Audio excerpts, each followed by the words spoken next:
la policía arresta a un veterano negro y se sorprende al descubrir que es el padre del general. Cristina se acomodó en el asiento del copiloto con su elegancia natural, ajustándose el cinturón de seguridad y comprobando que tenía todo en el bolso con la meticulosidad cariñosa típica de las madres que quieren asegurarse de que nada arruine el día perfecto de la familia. Sofía se deslizó en el asiento trasero con la energía efervescente de la juventud, se puso inmediatamente los auriculares y se perdió en el mundo particular de la música adolescente, soñando ya con las fotos que tomaría en la playa para publicarlas en las redes sociales y mostrarles a sus amigas de Chicago lo absolutamente perfectas que eran sus vacaciones en California. El trayecto hasta la playa comenzó como una experiencia casi mágica. Emilio conducía tranquilamente por las arboladas calles del norte de San Diego, observando las elegantes casas con jardines impecables, las imponentes palmeras que se mecían suavemente con la brisa, y otros coches con familias que claramente tenían los mismos planes paradisíacos para aquella mañana dorada. La ciudad respiraba prosperidad y tranquilidad. Cada esquina revelaba una nueva vista impresionante del océano Pacífico, que brillaba en la distancia como un espejo gigante que reflejaba el cielo azul sin nubes. Fue precisamente en ese momento de felicidad pura y despreocupada cuando el destino decidió mostrar su cara más cruel. La primera señal de que algo iba terriblemente mal llegó en forma de sirenas que cortaban el aire matutino como cuchillas afiladas, un sonido que activó inmediatamente todos los instintos de alerta militar profundamente arraigados en la conciencia de Emilio. Por el retrovisor vio 3 coches de policía acercándose a gran velocidad, con sus luces rojas y azules creando un espectáculo de colores que contrastaba grotescamente con la serenidad dorada de la mañana californiana. El corazón de Emilio se aceleró instantáneamente, no por culpa o miedo, sabía perfectamente que no había hecho nada malo, sino por un instinto primitivo que reconocía el peligro inminente. Años de entrenamiento militar habían agudizado sus sentidos para detectar amenazas, y había algo en la agresividad de aquel acercamiento que hizo que todas sus alarmas internas se dispararan simultáneamente. Redujo la velocidad y se detuvo con cuidado en el arcén, con las manos firmes en el volante mientras su cerebro procesaba rápidamente todas las posibles razones para aquella interceptación. Cristina se giró en el asiento. Sus ojos se llenaron instantáneamente de preocupación mientras observaba los 3 coches de policía rodear el Camaro con una precisión y agresividad que parecía completamente desproporcionada para una simple comprobación de tráfico. «¿Qué está pasando, Emilio?», preguntó ella, su voz cargada de una ansiedad creciente que él rara vez había escuchado en todos sus años de matrimonio. Sofía se quitó los auriculares y la sonrisa desapareció de su joven rostro al darse cuenta de que algo iba muy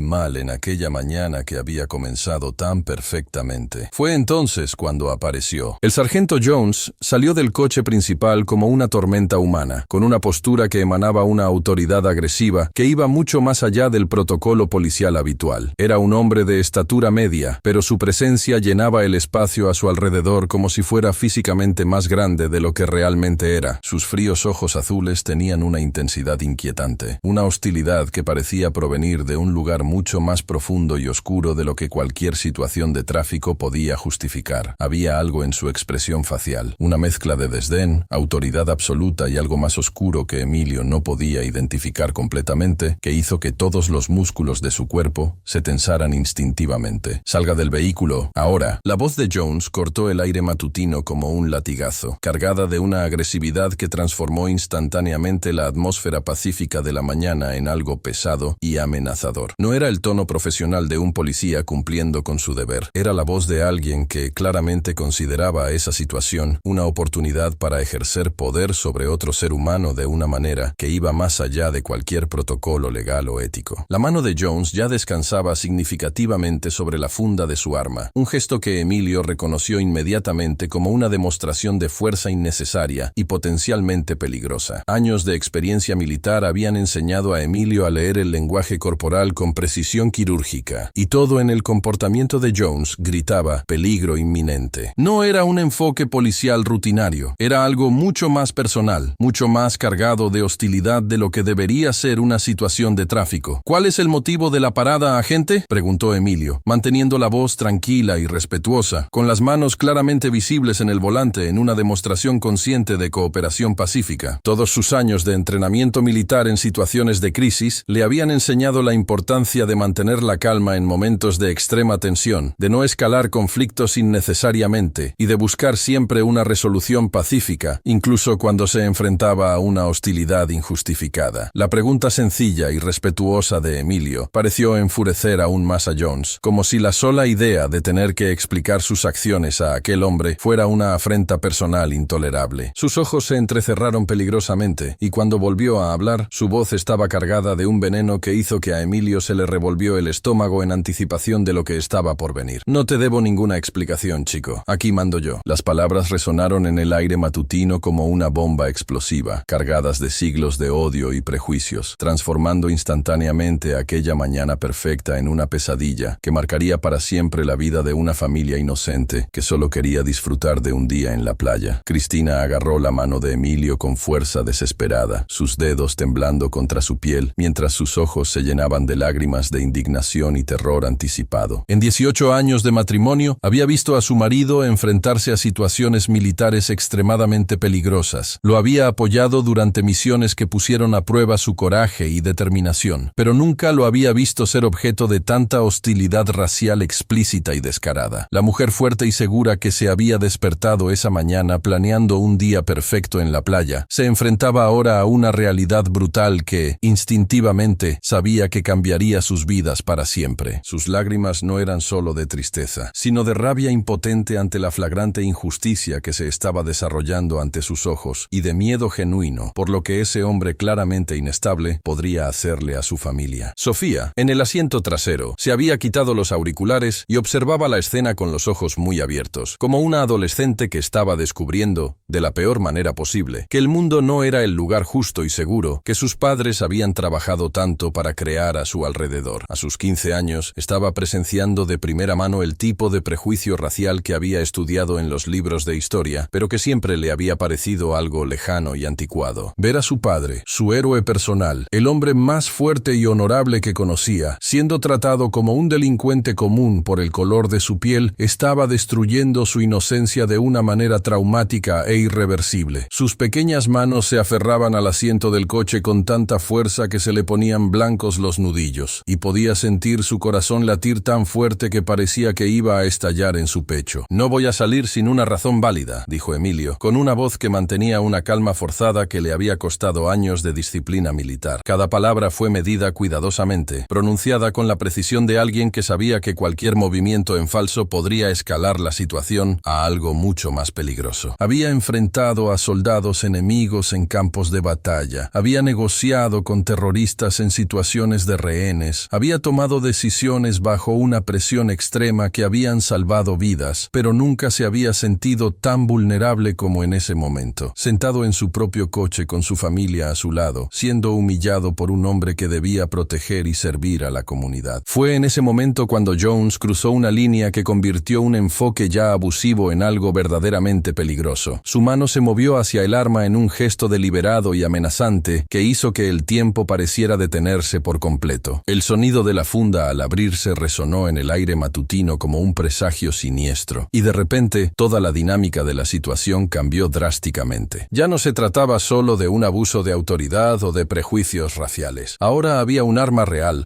apuntando a una familia inocente, convirtiendo aquella mañana perfecta en una pesadilla potencialmente mortal. Lo que sucedió a continuación fue una demostración brutal de cómo el poder absoluto puede corromper por completo el alma humana. Jones y sus compañeros policías, envalentonados por la sumisión forzada de Emilio y la presencia de su vulnerable familia, comenzaron una exhibición sádica de dominación que traspasó todos los límites de la humanidad decente. Emilio fue literalmente arrastrado fuera de su propio vehículo, como si fuera un peligroso criminal, con las manos retorcidas a la espalda, con una fuerza innecesaria y cruel que le hizo crujir las articulaciones de dolor. Ante los ojos horrorizados de su esposa e hija, Emilio, un general condecorado que había servido a su país con distinción durante décadas, fue arrojado violentamente al asfalto caliente de San Diego como si fuera basura humana. El impacto contra el pavimento le provocó oleadas de dolor por todo el cuerpo, pero el dolor físico no era nada comparado con la agonía emocional de saber que su familia estaba presenciando cada segundo de aquella humillación degradante. Cada puñetazo que le asestaban, cada patada que le propinaban en las costillas, cada insulto racista que le gritaban los policías, era una herida que se abría no solo en su carne, sino en el alma colectiva de su familia. «Parad, por favor, parad». El grito de Cristina rasgó el aire matutino como el lamento de un alma torturada, cargado de una angustia que provenía de las profundidades más oscuras de la desesperación humana. Había saltado del coche instintivamente, tratando de proteger a su marido a pesar de saber que era completamente impotente contra varios hombres armados. Sus súplicas desesperadas solo parecían estimular aún más la crueldad de los policías, como si el sufrimiento de una mujer negra, suplicando por la vida de su marido, fuera algún tipo de entretenimiento sádico para hombres que habían perdido por completo su humanidad. Sofía no podía dejar de llorar. Sus lágrimas caían como lluvia sobre el asiento de cuero del Camaro mientras veía la escena más traumática de su joven vida desarrollarse ante sus ojos. Cada grito de dolor de su padre, cada súplica ignorada de su madre, cada risa cruel de los policías quedaba grabada para siempre en su memoria adolescente, creando cicatrices emocionales que llevaría consigo el resto de su vida. La imagen de su padre siendo golpeado como un animal estaba destruyendo su fe en la justicia, en el orden, en la propia idea de que el mundo era un lugar donde las personas buenas eran protegidas y respetadas. Los minutos se arrastraban como horas mientras la violencia continuaba. Cada segundo era una eternidad de humillación y dolor para toda la familia. Emilio intentaba proteger su cabeza y sus órganos vitales con las manos, utilizando técnicas de supervivencia que había aprendido en el entrenamiento militar, pero nada le había preparado para la brutal realidad de ser golpeado delante de su propia familia. El dolor físico era insoportable, pero era el dolor emocional lo que realmente lo estaba destruyendo. Saber que su esposa y su hija estaban viendo su completa impotencia ante esos hombres uniformados que se suponía que representaban la ley y el orden. Cuando finalmente lo arrastraron al coche patrulla como si fuera un saco de basura, Emilio apenas podía respirar. Las costillas le dolían con cada respiración. Tenía la cara hinchada y desfigurada, y su uniforme de civil estaba rasgado y sucio por el asfalto de San Diego. Pero lo que realmente lo devastaba era la expresión de terror absoluto en los rostros de Cristina y Sofía, dos mujeres a las que había prometido proteger, y que ahora se habían visto obligadas a presenciar su humillación más completa. La mañana que había comenzado con la promesa de un día perfecto en la playa, se había convertido en una pesadilla que cambiaría sus vidas para siempre, y mientras lo arrojaban en la parte trasera del coche patrulla, Emilio sabía que nada volvería a ser igual para su familia. El interior de la comisaría de San Diego desprendía un aroma institucional característico, una mezcla de desinfectante barato, café viejo y el olor indefinible de cientos de personas que habían pasado por aquellos pasillos en diversos estados de desesperación, rabia y resignación. Las paredes pintadas de un verde descolorido parecían absorber toda la luz natural que intentaba entrar por las pequeñas ventanas enrejadas, creando una atmósfera opresiva que hacía que cualquiera se sintiera culpable, incluso cuando era completamente inocente. Emilio fue empujado a través de ese laberinto de desconfianza institucionalizada, con las manos aún esposadas a la espalda, mientras sentía cada fibra magullada de su cuerpo protestar contra los movimientos forzados. En la sala de interrogatorios, una caja claustrofóbica, con solo una mesa metálica rayada y dos sillas incómodas, Emilio fue finalmente obligado a sentarse frente a un espejo unidireccional que reflejaba su propia imagen desfigurada. Por primera vez desde que todo había comenzado, pudo ver realmente en qué estado se encontraba. Tenía la cara hinchada en varios lugares, su camisa polo azul claro estaba rota y sucia, y tenía marcas rojas en los muñecos donde las esposas le habían cortado la piel durante el brutal traslado a la comisaría. Pero lo que más le perturbaba no era su aspecto físico maltrecho, sino la expresión de sus propios ojos, una mezcla de profunda indignación y una ira controlada que rara vez había permitido que otros vieran. Los agentes que entraron en la sala unos minutos después eran exactamente lo que Emilio esperaba encontrar en una comisaría donde Jones claramente ejercía una influencia significativa. Hombres de mediana edad con rostros endurecidos por la exposición constante al lado más oscuro de la naturaleza humana, tenían una arrogancia casual que sugería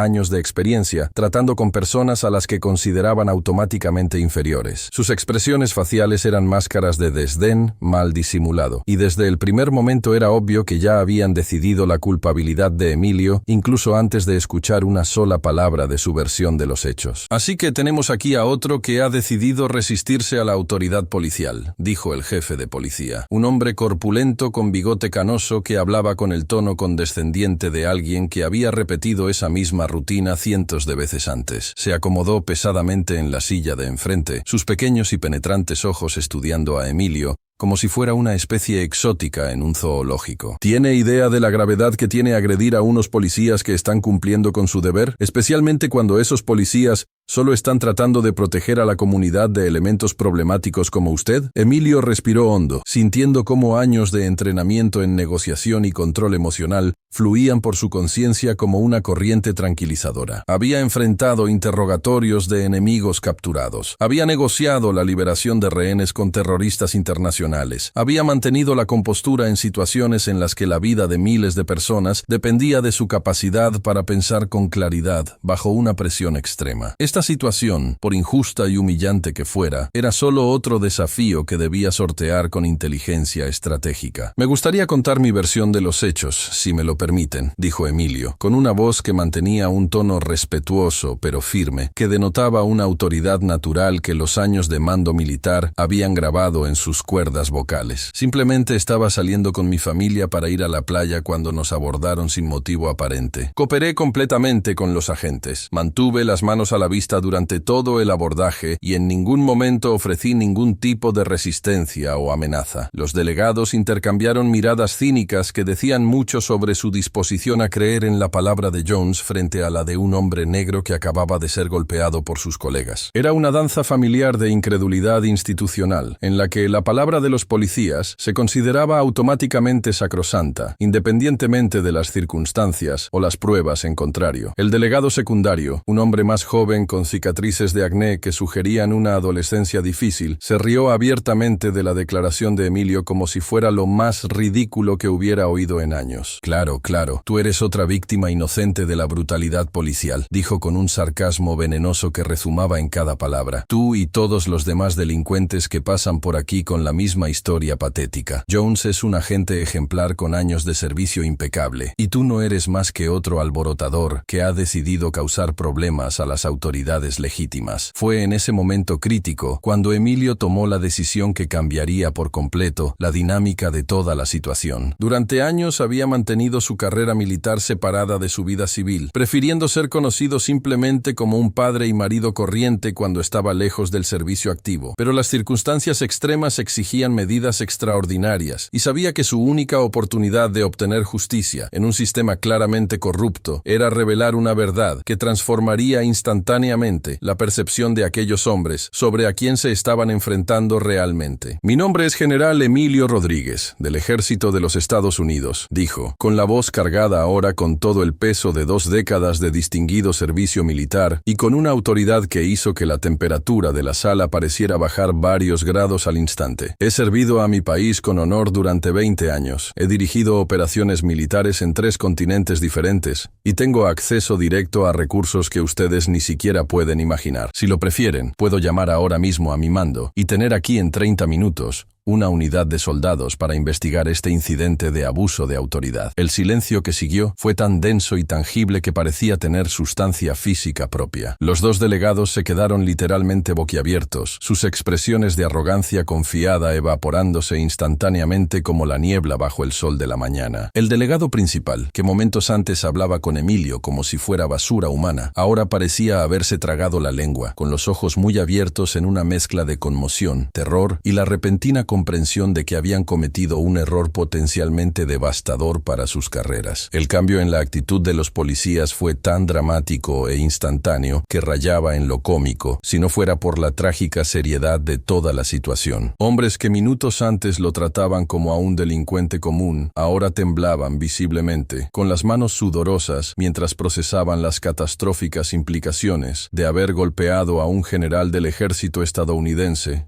delante de su inocente familia. El poder de la patente militar, incluso en un contexto civil, seguía inspirando un respeto automático que trascendía las cuestiones raciales, al menos cuando se enfrentaba a las posibles consecuencias de una investigación militar formal. General Rodríguez, tartamudeó el delegado principal, con la voz ahora reducida a un susurro ahogado que contrastaba drásticamente con la arrogancia grandilocuente de momentos antes. Nosotros no sabíamos. Esto lo cambia todo. todo. Emilio dejó que el silencio se prolongara durante unos tensos segundos, observando con sombría satisfacción cómo aquellos hombres que habían participado en su humillación ahora se retorcían incómodos ante la constatación de que habían atacado a alguien con poder real para destruir sus carreras y sus vidas. Era una lección brutal sobre cómo funcionaba el respeto en la sociedad estadounidense. Su piel oscura lo convertía automáticamente en sospechoso, pero sus estrellas militares lo transformaban instantáneamente en alguien a quien se debía temer y respetar. Puedo llamar a mis soldados ahora mismo y arrestarlos a todos por agresión y abuso de autoridad, dijo Emilio, con una voz tan cortante como una cuchilla militar que había sido afilada durante años al mando de hombres en situaciones de vida o muerte. O pueden liberarme inmediatamente y garantizar que este tipo de comportamiento racista y criminal no vuelva a ocurrir en su jurisdicción. La puerta de la sala de interrogatorio se abrió tan rápido que casi se salió de sus bisagras, y Emilio fue liberado con una prisa que habría sido cómica si no fuera por la devastadora gravedad de toda la situación. Pero incluso mientras caminaba libre por las calles de San Diego, sabía que la victoria era superficial y temporal. El daño real ya estaba hecho. Su familia había quedado traumatizada. Su confianza en el sistema había quedado destruida. Y Jones y sus colegas ahora alimentaban un odio aún más profundo y peligroso por haberse visto obligados a liberar a alguien a quien consideraban inferior, independientemente de su rango militar. El regreso a la casa alquilada en San Diego fue un viaje a través de un mundo que parecía completamente diferente al que la familia había dejado solo unas horas antes. Las mismas palmeras que se balanceaban majestuosamente con la brisa matinal parecían ahora testigos silenciosos de una tragedia, sus hojas susurrando oscuros secretos que solo la familia Rodríguez conocía ahora. El sol californiano seguía brillando con la misma intensidad dorada, las olas del Pacífico aún bailaban con elegancia cristalina en la distancia y otras familias seguían disfrutando de sus vacaciones perfectas en las playas de San Diego, completamente ajenas al hecho de que el paraíso se había convertido en una pesadilla para 3 personas que solo querían disfrutar de un día normal en la playa. Emilio conducía en silencio absoluto, con las manos agarradas al volante del Camaro con tanta fuerza que se le ponían blancos los nudillos mientras procesaba mentalmente cada segundo del trauma que acababan de vivir. Todavía le dolía la cara en varios lugares donde los puños de los policías le habían golpeado con brutalidad y podía sentir cómo le protestaban las costillas con cada respiración profunda,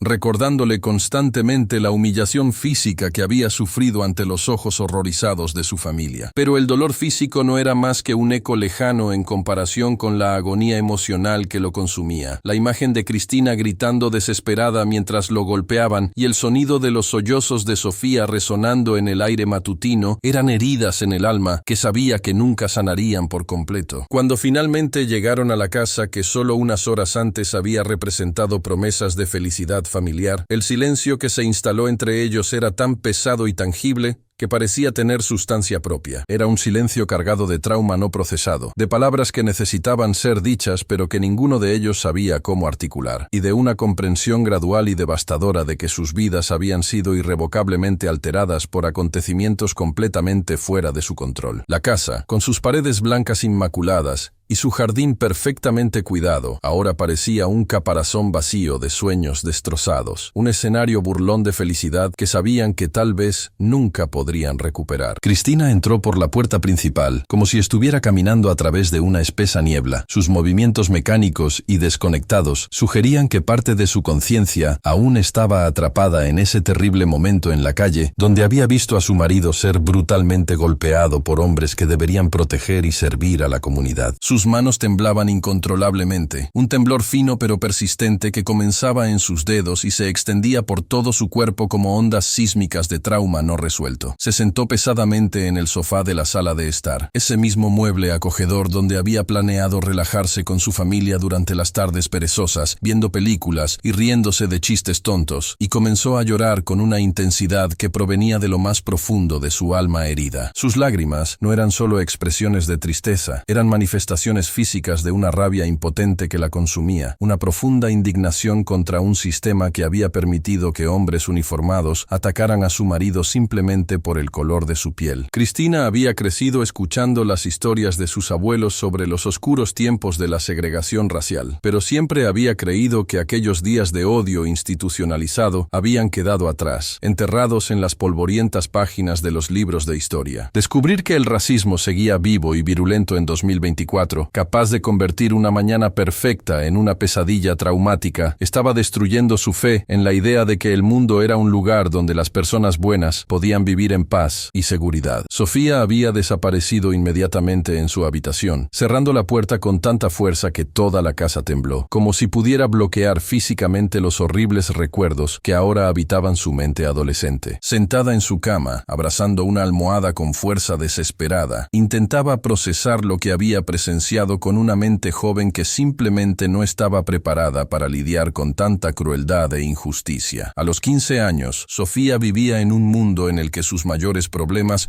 eran las notas escolares, los dramas adolescentes con sus amigas y decidir qué ropa ponerse para impresionar a los chicos del colegio. Ahora, en una sola mañana traumática, se había visto obligada a enfrentarse a devastadoras realidades adultas sobre el prejuicio racial, el abuso de autoridad y la aterradora vulnerabilidad de las personas que amaba. La imagen de su padre tirado en el suelo como basura humana, de los policías riéndose mientras le daban patadas, de su madre suplicando en vano por misericordia, quedó grabada para siempre en su memoria con la brutal claridad de una película que se vería obligada a ver una y otra vez durante el resto de su vida. Cada vez que cerraba los ojos, podía ver de nuevo el rostro de Jones contorsionado por el odio puro. Podía oír de nuevo los sonidos nauseabundos de los puños golpeando la carne. Podía sentir de nuevo su propia impotencia absoluta ante la violencia que se estaba infligiendo a su inocente familia. Emilio encontró a Cristina en la sala de estar, con las lágrimas cayendo silenciosamente sobre la tela del sofá, como lluvia sobre tierra seca. Se sentó a su lado y la abrazó, en un gesto que fue tanto una fuente de consuelo como una admisión mutua de vulnerabilidad. Durante largos minutos, simplemente se abrazaron, dos adultos que habían construido una vida estable y feliz juntos, y que ahora se enfrentaban al hecho de que fuerzas ajenas a su control podían destruir todo lo que habían trabajado para crear. El silencio entre ellos estaba cargado de preguntas sin formular y miedos no expresados sobre lo que esta experiencia significaría para su futuro como familia. «Tenemos que irnos de aquí», dijo Cristina finalmente, con la voz reducida a un hilo de angustia que apenas podía soportar el peso de sus palabras. «No puedo más. No puedo seguir en este lugar. Cada vez que mire por la ventana, recordaré a esos hombres. Volveré a oír mis propios gritos. Te veré siendo golpeado ante mis ojos. Esta ciudad está contaminada para mí ahora, Emilio. No podré encontrar la paz aquí». Emilio comprendía perfectamente los sentimientos de su esposa. Podía ver la lógica sólida en su propuesta de huida, y una parte de él, la parte que anteponía la seguridad y el bienestar de su familia a cualquier otra consideración, quería hacer las maletas inmediatamente y conducir de vuelta a Chicago, donde podrían intentar reconstruir sus vidas lejos de los recuerdos traumáticos que ahora acechaban San Diego. Pero había otra parte de él, una parte forjada por años de liderazgo militar y alimentada por una profunda indignación contra la injusticia, que se negaba a permitir que hombres como Jones los expulsaran de un lugar donde tenían todo el derecho legal y moral de estar. «No vamos a huir», respondió, con una voz que denotaba una determinación férrea, mezclada con una ira creciente que apenas podía controlar. «Nos merecemos estas vacaciones, Cristina. Hemos trabajado durante años para poder permitirnos el lujo de venir a un lugar como este. Hemos planeado cuidadosamente cada detalle de este viaje y no vamos a dejar que unos racistas uniformados nos echen como si fuéramos delincuentes. Si cedemos ahora, estaremos enviando el mensaje de que su odio es más fuerte que nuestro derecho a existir en paz». Era una decisión que parecía noble y valiente en ese momento, alimentada por principios justos sobre la dignidad y la resistencia contra la opresión. Pero Emilio no podía prever que su negativa a retroceder sería interpretada por Jones como un desafío personal que exigiría una represalia aún más brutal. No sabía que al elegir quedarse y luchar, estaba inconscientemente escalando un conflicto que se convertiría en una guerra personal con consecuencias devastadoras para todos sus seres queridos. Era una decisión que pasaría el resto de su vida cuestionando, especialmente cuando las repercusiones se hicieran evidentes en los días sombríos que seguirían. Había pasado una semana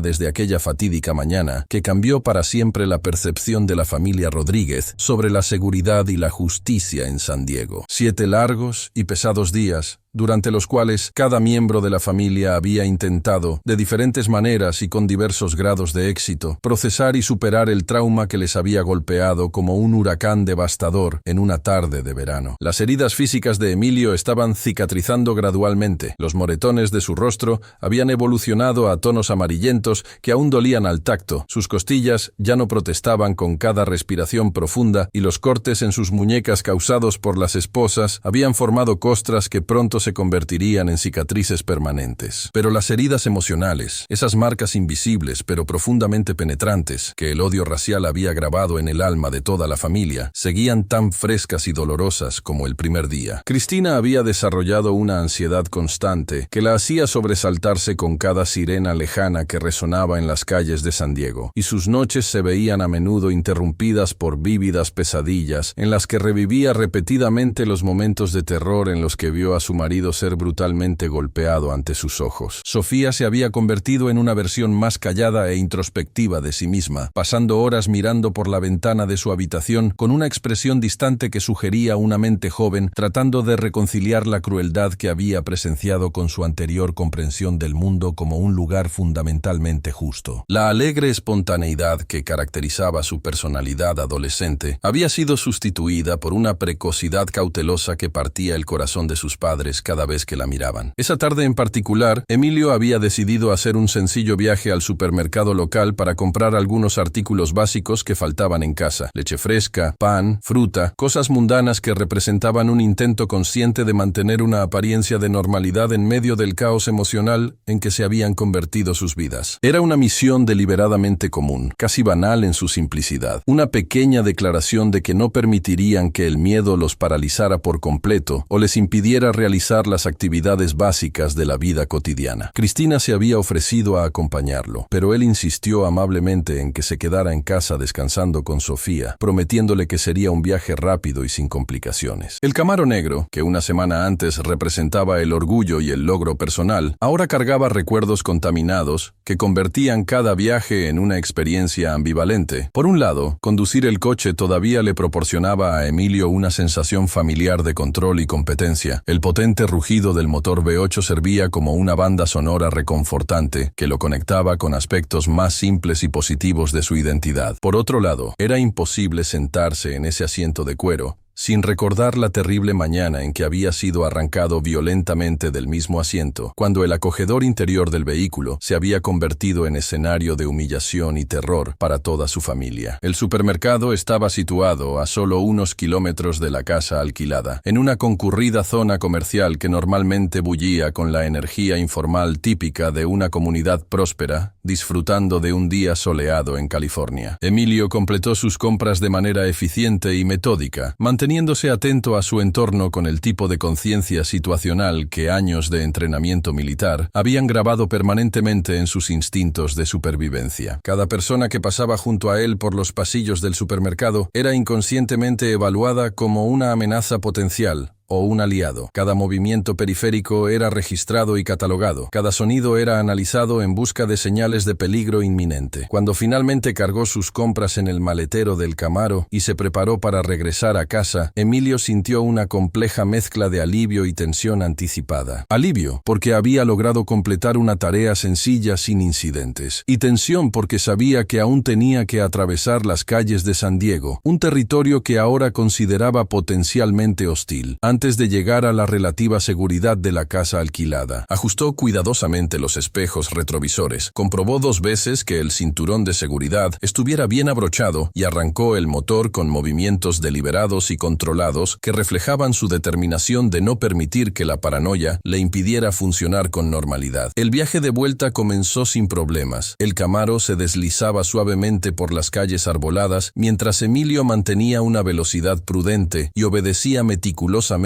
todas las normas de tráfico. Era especialmente consciente de no dar ningún pretexto, por pequeño que fuera, para otra parada policial que pudiera escalar a algo más peligroso. Cada semáforo era una oportunidad para mirar por los retrovisores. Cada cruce se tomaba con especial precaución y mantenía ambas manos claramente visibles en el volante en todo momento, recordando dolorosamente cómo una situación aparentemente rutinaria se había convertido en una pesadilla una semana antes. Fue cuando estaba manipulando maniobrando para entrar en un aparcamiento frente a una farmacia, donde tenía que comprar un medicamento para el dolor de cabeza que Cristina le había pedido, cuando el cruel destino decidió intervenir de nuevo en sus vidas. Emilio estaba dando marcha atrás con cuidado, mirando por los retrovisores y por encima del hombro para asegurarse de que el camino estaba libre, cuando un coche de policía apareció en su punto ciego a una velocidad que parecía innecesaria para una patrulla rutinaria. El sonido del impacto, metal contra metal, cristales rompiéndose, sirenas activándose automáticamente, resonó por la calle comercial como un oscuro presagio de desastre inminente. Durante unos segundos cruciales, Emilio se quedó sentado en estado de shock, con el cerebro negándose a procesar completamente lo que acababa de suceder. El accidente había sido genuinamente involuntario, resultado de un desafortunado punto ciego y tal vez del exceso de velocidad del vehículo policial, pero él sabía instintivamente que las explicaciones racionales serían irrelevantes ante la tormenta que estaba a punto de abatirse sobre él. Sus manos temblaron ligeramente mientras apagaba el motor, y pudo sentir la adrenalina inundando su sistema circulatorio como una droga poderosa, preparando su cuerpo para la confrontación o la huida. Fue entonces cuando Jones salió del coche patrulla dañado como una manifestación física de la furia personificada. Esta vez no había familiares presentes para presenciarlo, ni cámaras de turistas curiosos, ni una multitud de espectadores inocentes que pudieran servir como testigos moderadores de su comportamiento. Solo estaban Emilio y Jones, cara a cara en una calle relativamente desierta, con todo el peso de una semana de humillación y resentimiento racial acumulado a punto de estallar en violencia descontrolada. «Ahora solo somos tú y yo», gruñó Jones, con los ojos inyectados en sangre por un odio que había crecido y fermentado durante 7 días de rabia impotente por haber sido obligado a liberar a alguien a quien consideraba racialmente inferior. Su mano se movió instintivamente hacia el arma en su funda, pero esta vez Emilio estaba preparado. Sus propios reflejos militares se activaron mientras sacaba su propia arma con licencia en una demostración de que no permitiría ser victimizado de nuevo sin resistirse. El enfrentamiento que siguió fue breve pero intenso. 2 hombres armados enfrentándose en una calle de San Diego, mientras los transeúntes corrían a refugiarse y las sirenas de refuerzo comenzaban a resonar en la distancia. Pero cuando llegaron otros policías y Emilio se rindió para evitar una escalada innecesaria, Jones tomó una decisión que superó todos los límites de la crueldad humana y profesional. Con frialdad calculada y puro sadismo, prendió fuego al Camaro. La celda de la comisaría de San Diego, donde Emilio pasó una semana entera, era un cubo claustrofóbico de desesperación humana, pintado de un color verde institucional que parecía haber sido elegido específicamente para drenar toda esperanza y dignidad de quienes se veían obligados a habitarla. Las paredes de hormigón sudaban una humedad constante que desprendía el aroma acre del desinfectante barato, mezclado con décadas de miedo, rabia y resignación de cientos de personas que habían pasado por ese mismo espacio minúsculo en diversas circunstancias de desgracia personal. Durante 7 interminables días y noches, Emilio tuvo tiempo más que suficiente para estudiar cada grieta del techo, cada mancha de óxido en los barrotes, cada grafiti garabateado por antiguos presos que intentaban dejar alguna huella de su humanidad en un sistema diseñado para reducirlos a números y estadísticas. Cada llamada que hizo a sus abogados y contactos militares durante esa semana infernal fue una lección brutal sobre cómo funcionaba realmente la justicia estadounidense cuando se enfrentaba a la corrupción sistemática y los prejuicios institucionalizados. Hombres que normalmente devolvían sus llamadas en cuestión de minutos ahora parecían estar perpetuamente en reuniones o viajes de negocios. Abogados que habían garantizado que podrían resolver cualquier problema legal en 48 horas, ahora hablaban de complejidades jurisdiccionales y de la necesidad de moverse con cuidado a través de canales burocráticos que podrían llevar semanas o meses navegar adecuadamente. Era como si su encarcelamiento hubiera activado algún tipo de campo de fuerza invisible que hacía que su influencia y sus conexiones normales fueran completamente ineficaces contra el poder local concentrado de Jones y sus aliados corruptos. Durante las solitarias noches en esa celda, mientras las sirenas resonaban en las calles de San Diego y las luces de los coches pasaban por las pequeñas ventanas enrejadas como fantasmas luminosos, Emilio planeó meticulosamente su estrategia de contraataque. Años de entrenamiento militar en planificación estratégica y análisis de amenazas le habían enseñado que la emoción descontrolada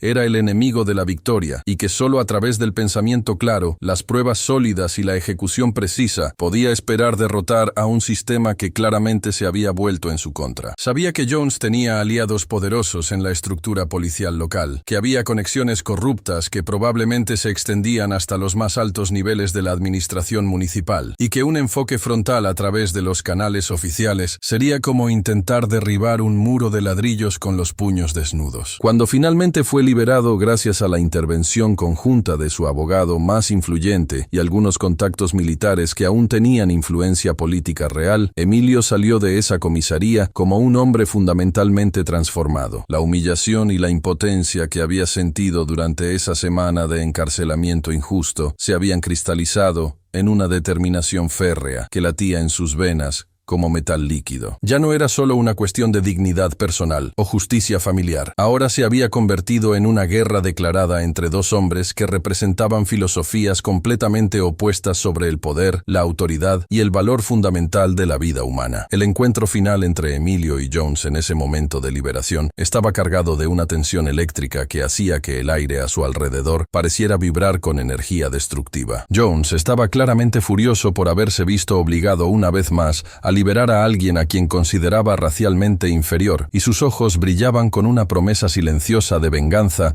que trascendía cualquier protocolo profesional o consideración legal. Emilio, por su parte, miró directamente a los ojos del hombre que había destruido sus vacaciones familiares, traumatizado a su esposa e hija, y lo había sometido a una semana de humillación carcelaria, y hizo una declaración que resonó en el vestíbulo de la comisaría como un trueno lejano que anunciaba una tormenta inminente. «Me vengaré de ti, Jones», dijo, con una voz que cargaba todo el peso de 2 décadas de liderazgo militar, y una promesa que ambos sabían que no era una amenaza vacía, sino una declaración de guerra personal que convertiría sus vidas en campos de batalla durante los años siguientes. La búsqueda de pruebas comenzó inmediatamente después de su liberación, pero no a través de los canales oficiales, que Emilio sabía que estaban comprometidos por la influencia corruptora de Jones. En su lugar, adoptó un enfoque más creativo y estratégico que utilizaba recursos que Jones nunca podría anticipar ni controlar. El propietario de la casa alquilada, un hombre llamado Roberto Martínez, que había construido un pequeño imperio inmobiliario a través de décadas de trabajo honesto y que albergaba una desconfianza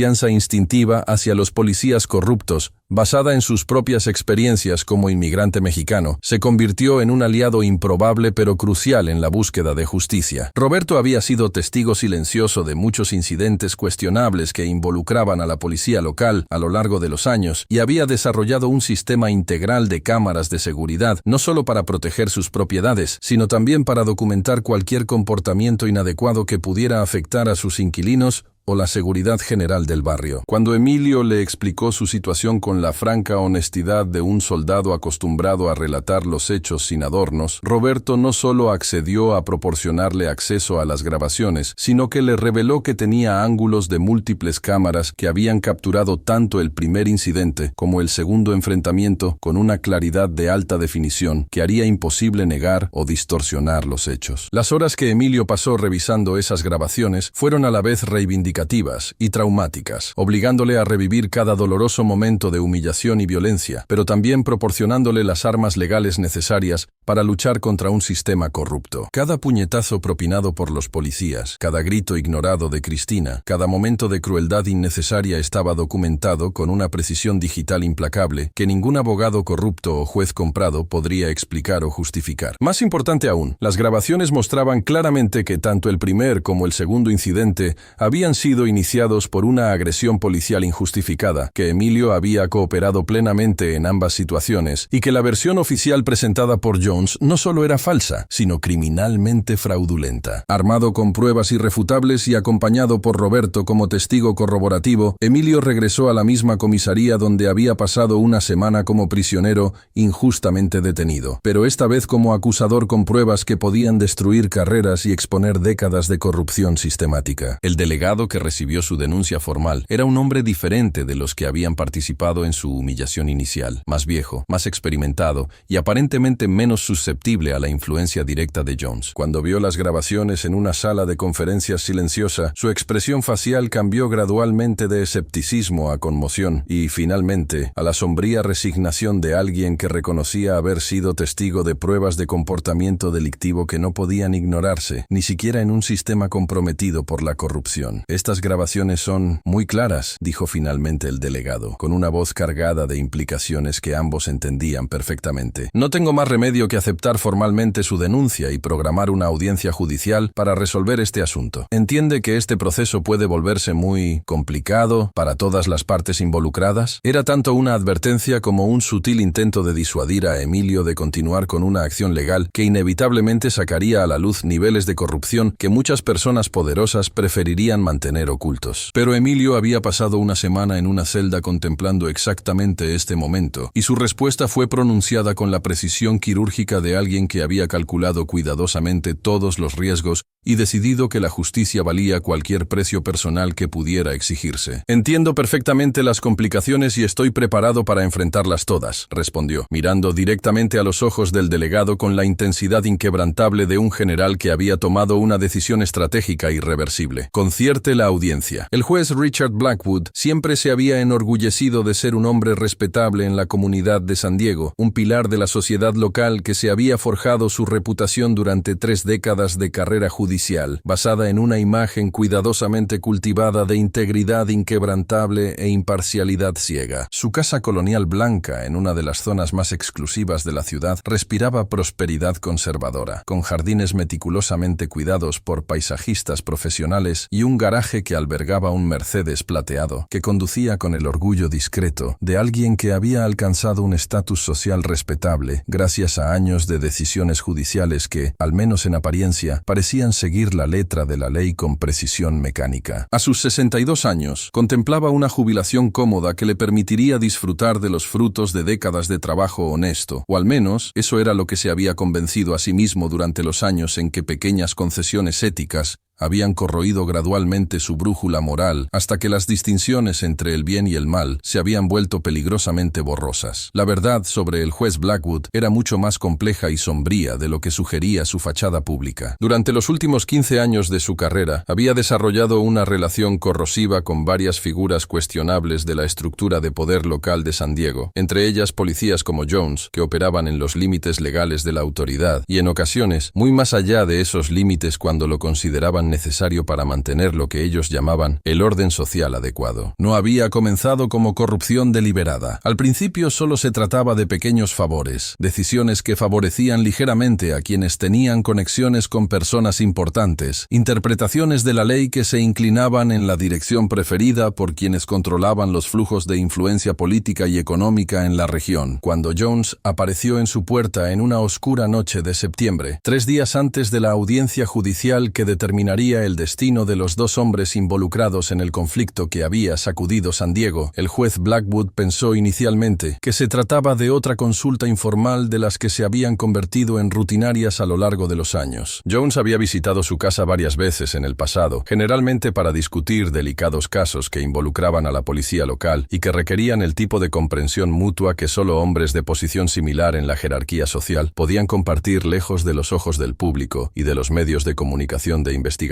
que ocasionalmente se interesaban por cuestiones de justicia local. Pero esta vez había algo diferente en el ambiente que rodeaba la visita de Jones. El policía estaba visiblemente agitado. Sus ojos mostraban una intensidad inquietante que sugería un desespero mal controlado, mezclado con la ira que había fermentado durante semanas de humillación pública y amenazas a su carrera. Cuando explicó la situación en la que se encontraba, las grabaciones comprometedoras, la denuncia formal, la posibilidad muy real de no solo ser despedido, sino también procesado penalmente por abuso de autoridad y agresión racial, su voz tenía un tono de urgencia que hizo que al juez Blackwood se le revolvió el estómago en anticipación de lo que sabía que estaba por venir. Richard, tienes que entender que si me arrestan, no iré solo, dijo Jones, con una voz cargada de amenazas implícitas que hicieron que el juez recordara instantáneamente varios casos cuestionables en los que había proporcionado interpretaciones legales creativas que favorecían a los policías en situaciones comprometedoras. Tenemos una relación de 15 años basada en el entendimiento mutuo, y sería muy lamentable que me viera obligado a discutir públicamente la naturaleza exacta de ese entendimiento con fiscales federales que podrían estar interesados en patrones de comportamiento comportamiento judicial cuestionable. La amenaza era cristalina en su brutal claridad. Si Jones era destruido por el sistema judicial, se llevaría consigo a cualquier juez que hubiera colaborado con sus actividades cuestionables a lo largo de los años. Blackwood comprendió inmediatamente que su propia carrera, reputación y libertad personal dependían ahora de encontrar una forma de salvar a Jones de las consecuencias de sus propios actos delictivos, independientemente de la justicia de la situación o de la claridad de las pruebas presentadas contra el policía corrupto. Pero Jones no solo contaba con amenazas para garantizar la cooperación judicial que necesitaba. Del bolsillo interior de su chaqueta, sacó un grueso sobre que contenía $20,000 en billetes usados, no consecutivos, que habían sido cuidadosamente recogidos de varias fuentes durante las semanas anteriores específicamente para este momento crucial. El dinero representaba años de sobornos menores, ahorros personales y préstamos de otros policías corruptos que entendían que la caída de Jones podría exponer una red mucho más amplia de comportamiento delictivo que se extendía a través de múltiples agencias de aplicación de la ley en San Diego. Considérelo una muestra de agradecimiento por su comprensión de la situación, dijo Jones, colocando el sobre la mesa del salón de Blackwood con la naturalidad de alguien que había realizado transacciones similares muchas veces antes. Estoy seguro de que un juez con su experiencia y sabiduría podrá encontrar interpretaciones legales adecuadas que reconozcan la naturaleza compleja de esta situación, especialmente teniendo en cuenta que el acusador es claramente alguien con una agenda personal contra policías dedicados que simplemente intentaban mantener la seguridad de la comunidad. El juez Blackwood miró el sobre como si fuera una serpiente venenosa, comprendiendo perfectamente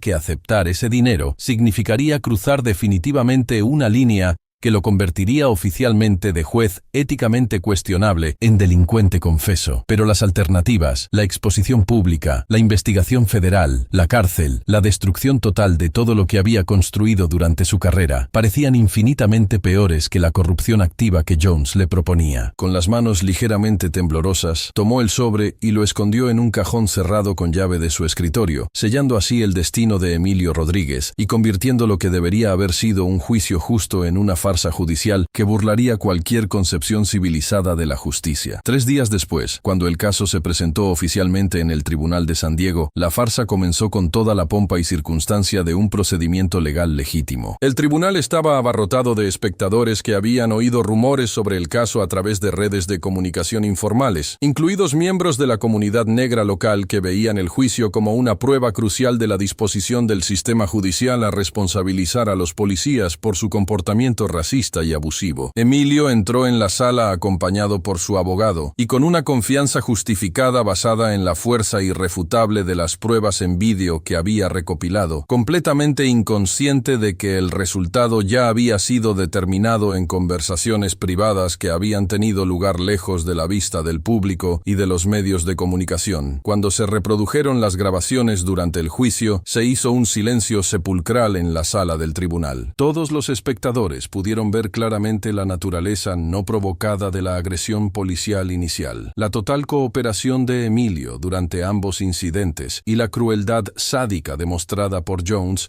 al prender fuego al Camaro. Incluso los partidarios más acérrimos de la policía local tuvieron dificultades para conciliar lo que veían en las pantallas con cualquier concepto racional de trabajo policial legítimo. Parecía imposible que cualquier juez competente pudiera ver esas grabaciones y llegar a otra conclusión que no fuera la culpabilidad evidente de Jones y la inocencia clara de Emilio. Pero cuando el juez Blackwood finalmente dictó su sentencia, sus palabras cayeron sobre la sala del tribunal como bombas explosivas, destruyendo cualquier fe restante en la posibilidad de una justicia genuina dentro de ese sistema corrupto. $39,000 de multa y 8 meses de prisión. Las palabras del juez Blackwood resonaron en la sala del tribunal como una sentencia de muerte, cada sílaba cargada de una injusticia tan flagrante y cruel que transformó instantáneamente la atmósfera del recinto en una cámara de tortura psicológica donde la propia idea de justicia estaba siendo ejecutada públicamente ante decenas de testigos horrorizados. Emilio sintió que su mundo se derrumbaba a su alrededor como un castillo de naipes en una tormenta. Cada esperanza que había alimentado experimentado sobre la posibilidad de una justicia genuina siendo brutalmente aplastada bajo el peso de una corrupción sistemática que se reveló mucho más profunda y generalizada de lo que jamás había imaginado en sus peores pesadillas. Cristina se derrumbó en la silla detrás de él como si le hubieran disparado en el pecho, ahogando su grito de incredulidad con las propias manos mientras lágrimas de desesperación comenzaban a correr por su rostro en un torrente de dolor emocional que parecía no tener fin. Todos los sacrificios que habían hecho como familia, todas las noches que Emilio había pasado lejos de casa sirviendo a su país, todos los sueños que habían construido juntos sobre una vida segura y próspera en Estados Unidos. Todo estaba siendo destruido por hombres que habían pervertido el sistema judicial y lo habían convertido en una herramienta de opresión racial y venganza personal. Sofía apretó la mano de su madre con fuerza desesperada, sus jóvenes ojos brillando con lágrimas de rabia impotente, mientras veía cómo condenaban a su padre por delitos que claramente no había cometido, mientras los verdaderos criminales uniformados salían libres para seguir aterrorizando a otras familias inocentes. El viaje de vuelta a la cárcel fue un infierno psicológico. Cada kilómetro recorrido en el asiento trasero de la furgoneta penitenciaria representaba un paso más en el alejamiento forzoso de todo lo que daba sentido y propósito a la vida de Emilio. A través de las pequeñas ventanas enrejadas, podía ver San Diego pasar en una secuencia borrosa de palmeras, casas elegantes y familias felices disfrutando de sus vidas normales, completamente ajenas al hecho de que la justicia acababa de ser asesinada en un tribunal a pocos kilómetros de distancia. Cada escena de normalidad y felicidad que observaba era como una puñalada en la herida abierta de su alma, recordándole constantemente todo lo que estaba perdiendo por culpa de la crueldad y la corrupción de hombres que deberían proteger y servir a la comunidad. La celda que se convirtió en su nueva realidad durante los meses siguientes era un cubículo de desesperación aún más pequeño y opresivo que el anterior, aparentemente diseñado para quebrantar el espíritu humano mediante el aislamiento sistemático y la privación sensorial. Las paredes de hormigón gris parecían absorber toda esperanza y humanidad, mientras que el fino colchón sobre una cama de metal ofrecía un mínimo de comodidad física a un hombre acostumbrado a las comodidades básicas de una vida civil respetable. Durante las primeras semanas, Emilio luchó contra oleadas de depresión que amenazaban con engullirlo por completo, obligándose a hacer ejercicio físico en la minúscula celda y a repetir mentalmente estrategias militares para mantener intacta su cordura mientras procesaba la magnitud de la injusticia que se había cometido contra él y su familia. Fue durante esos sombríos meses de encarcelamiento que algo siniestro y peligroso comenzó a crecer en lo más profundo del alma de Emilio, como un tumor maligno alimentado por la ira justificada y el sentido de injusticia que fermentaba día tras día en una presión psicológica casi insoportable. La sed de venganza que comenzó como una indignación natural contra Jones se convirtió gradualmente en una obsesión consumidora que ocupaba cada momento de vigilia e invadía sus sueños con elaboradas fantasías de retribución que se volvían cada vez más detalladas y crueles a medida que los meses se arrastraban en una sucesión interminable de humillación e impotencia forzada. El plan que concibió durante aquellas noches solitarias era una obra maestra de malicia calculada, diseñada específicamente para atacar a Jones donde más le dolería, no en su carrera o su reputación, que ya estaban protegidas por redes de corrupción, sino en su corazón,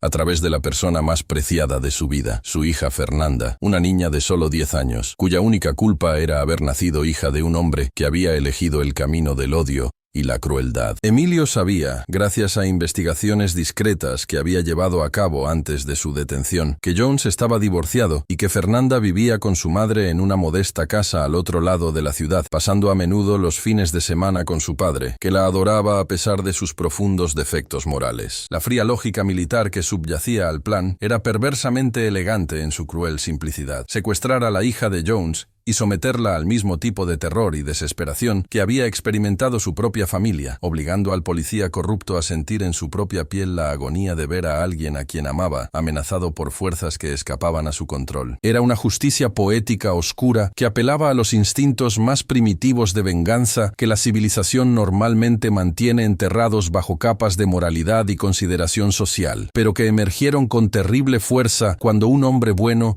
fue empujado más allá de los límites de su tolerancia emocional. Durante meses, Emilio perfeccionó cada detalle del plan con la meticulosa precisión de un general que planea una campaña militar crucial. Trazó mentalmente los horarios escolares de Fernanda, identificó las rutas que tomaba entre su casa y la escuela, estudió los patrones de comportamiento de su madre y desarrolló múltiples escenarios de contingencia para cada posible complicación que pudiera surgir durante la ejecución. Era un ejercicio intelectual que le proporcionaba un escape temporal de la brutal realidad de su celda, pero que también alimentaba una oscuridad creciente en su alma que amenazaba con corromper por completo al hombre honorable que había sido durante toda su vida anterior. Cuando finalmente fue liberado tras 6 meses de encarcelamiento, 2 meses antes de lo previsto debido al hacinamiento en la prisión y a su buen comportamiento, Emilio salió de la cárcel como una versión fundamentalmente diferente de sí mismo. Su familia había regresado a Chicago semanas antes, incapaz de soportar más tiempo en una ciudad que se había convertido en sinónimo de trauma e injusticia, dejándolo solo en San Diego, con solo su sed de venganza como compañía. Durante varios días después de su liberación, siguió discretamente a Fernanda, observándola jugar inocentemente en los parques locales, estudiando su rutina diaria, esperando el momento perfecto para ejecutar el plan que había consumido sus pensamientos durante meses en prisión. Pero fue durante una de esas sesiones de vigilancia, mientras observaba a Fernanda reír alegremente en un columpio del parque, mientras su madre la empujaba suavemente, cuando algo profundo y fundamental cambió dentro de Emilio. Al ver a esa niña inocente, una niña que no tenía ninguna culpa de los crímenes de su padre, una niña cuya risa pura y alegría sencilla le recordaban dolorosamente a su propia hija Sofía a la misma edad, se enfrentó a la devastadora realidad de lo que estaba planeando hacer. Durante unos momentos cruciales, vio a Fernanda no como un instrumento de venganza, sino como una niña inocente que merecía crecer en seguridad y felicidad, independientemente de los pecados de sus padres. La épica guerra que libró consigo mismo en ese momento fue más brutal que cualquier conflicto militar al que se había enfrentado en su carrera. Por un lado estaba la ira justificada, el deseo de justicia, la necesidad de hacer que Jones pagara por el sufrimiento que había infligido a su familia. Por otro lado, estaba el último vestigio del hombre honorable que siempre había sido, la voz moral que le decía que destruir la inocencia de una niña sería traicionar todo lo que había creído durante toda su vida. Era una batalla por el alma misma de Emilio Rodríguez, y el resultado determinaría si se convertiría en el héroe o el villano de su propia historia. La decisión de Emilio de abandonar su venganza contra Fernanda fue como salir de un túnel oscuro y sofocante para respirar aire puro por primera vez en meses. Un momento de claridad moral que lo reconectó con los principios fundamentales que habían guiado su vida durante décadas de honorable servicio militar. En aquel soleado parque de San Diego, observando a una niña inocente jugar alegremente mientras su madre la empujaba en el columpio, comprendió que si se convertía en el tipo de hombre capaz de traumatizar a una niña por los pecados de su padre, estaría permitiendo que Jones ganara de una forma mucho más profunda y devastadora que cualquier humillación física o encarcelamiento injusto jamás podría lograr. Sería una victoria final del odio sobre el amor, de la venganza sobre la justicia, de la oscuridad sobre la luz que aún existía en su alma herida, pero no completamente corrompida. El vuelo de regreso a Chicago fue un viaje de redención personal que lo llevó a través de las nubes hacia una reunión familiar que sabía que sería tan dolorosa como curativa. Durante las horas que pasó mirando por las pequeñas ventanas del avión, los paisajes que se extendían debajo como un mosaico infinito de campos, ciudades y ríos, Emilio procesó gradualmente la magnitud de lo que casi había hecho y la profundidad de la transformación psicológica que habría sido necesaria para cruzar esa línea final entre víctima justificada y perpetrador criminal. Sus manos aún temblaban ligeramente cuando pensaba en lo cerca que había estado de destruir no solo la vida de un niño inocente, sino también su propia alma en una búsqueda de justicia que, ahora comprendía, nunca podría alcanzarse mediante métodos que reflejaran la crueldad de aquellos que le habían hecho daño. El reencuentro con Cristina y Sofía en su apartamento de Chicago fue una compleja sinfonía de emociones que iban desde el alivio extático hasta el dolor persistente por las traumáticas experiencias que habían compartido en San Diego. Cristina había pasado los meses de prisión de Emilio tratando de reconstruir una sensación de normalidad para ella y para Sofía, pero las pesadillas aún la visitaban con regularidad y a menudo se despertaba en medio de la noche en pánico, reviviendo los terribles momentos en que había visto a su marido ser brutalmente golpeado ante sus ojos. Sofía, ahora con 16 años, había madurado prematuramente durante los meses de separación de su padre, desarrollando una comprensión sombría sobre la injusticia sistemática y la corrupción institucional que ninguna adolescente debería verse obligada a cargar, pero que también había forjado en ella una férrea determinación de trabajar por cambios sociales que impidieran que otras familias sufrieran experiencias similares. Fue durante esos delicados primeros meses de reunificación familiar, cuando llegaron noticias inesperadas desde San Diego, que cambiaron por completo la dinámica de toda la situación. Jones había sido arrestado, no por sus delitos contra la familia